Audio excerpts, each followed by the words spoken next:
Bonjour à tous et bienvenue sur Afrique Sport pour la matinale de ce lundi 16 août 2021 que nous débutons avec le Cameroun. Conformément à la procédure de tirage au sort de la phase finale de la Coupe d'Afrique des Nations CAN 2021, prévue le 17 août, le Cameroun est assuré de ne pas affronter 5 ogres au premier tour.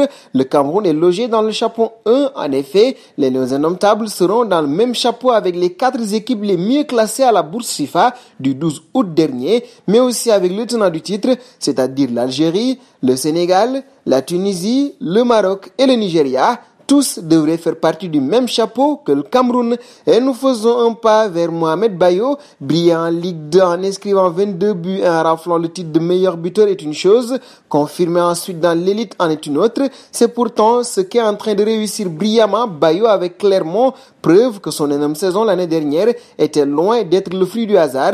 Après avoir inscrit le premier but de Clermont en Ligue 1 il y a une semaine sur le terrain de Bordeaux, le joueur du Sili national s'est cette fois offert un doublé pour ce deuxième match, annoncé avec insistance sur le départ. Momo Bayo donne plus de raisons à ses courtisans de casser leur tirelire, mais également autant de raisons à Clermont de le conserver pour continuer d'écrire encore un peu plus les pages de l'histoire des Auvergnats. Et de Bayo, nous passons à Hakimi. Il n'a pour l'instant joué que 3 matchs cette saison, mais le Marocain semble déjà s'être parfaitement adapté et le moins que l'on puisse dire, c'est que les premières performances d'Hakimi ont conquis. En conférence de presse, Mauricio Pochettino a été interrogé sur les performances du Marocain. Je suis satisfait de tous les joueurs. Cela ne fait que quelques semaines, c'est le début de la saison, mais chacun doit et va encore progresser dans son jeu. Il fallait prendre les 3 points et c'est ce qu'on a fait, c'est fondamental.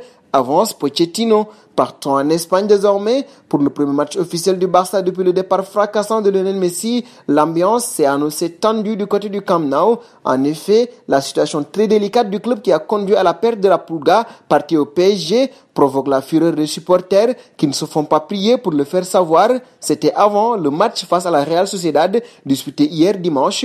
En effet, plusieurs banderoles ont fleuri aux abords du Camp Nou en prévision de la rencontre. Juan Laporta, le président, est ciblé frontalement, accusé d'avoir triché avec Messi ou d'être le laquais de Florentino Pérez. Le patron du club catalan risque d'être chauffé durant la soirée. Nous restons d'ailleurs en Espagne. L'Atlético de Madrid n'a pas parlé avec Lionel Messi de la possibilité de retrouver Luis Suarez au club. Selon l'entraîneur madrilène Diego Simeone, nous n'avons pas eu la moindre chance, a déclaré Simeone. Concernant l'impact de la sortie de Messi sur la Liga, Simeone a ajouté « Je comprends que même la Premier League n'a pas Messi ou Cristiano Ronaldo et c'est une ligue très compétitive. Cela dépendra de la croissance de toutes les équipes pour pouvoir faire une ligue compétitive sans avoir aucun de ses joueurs, comme l'a fait l'Angleterre », a ainsi déclaré Diego Simeone. Et nous terminerons avec Mbappé. D'après les indiscrétions de Marca, Leonardo a bel et bien fait une proposition de contrat à Kylian Mbappé dernièrement. À en croire les médias espagnols, le directeur sportif du PSG a formulé une offre de 6 saisons avec un salaire similaire à Neymar il y a 15 jours.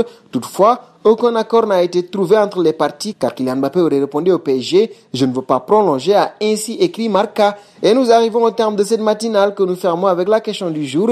Quel conseil mercato donnez-vous à Kylian Mbappé? Vos réponses seront attendues en commentaire. En attendant, n'hésitez pas à vous abonner sur Afrique Sport pour ne rien manquer des informations autour du football.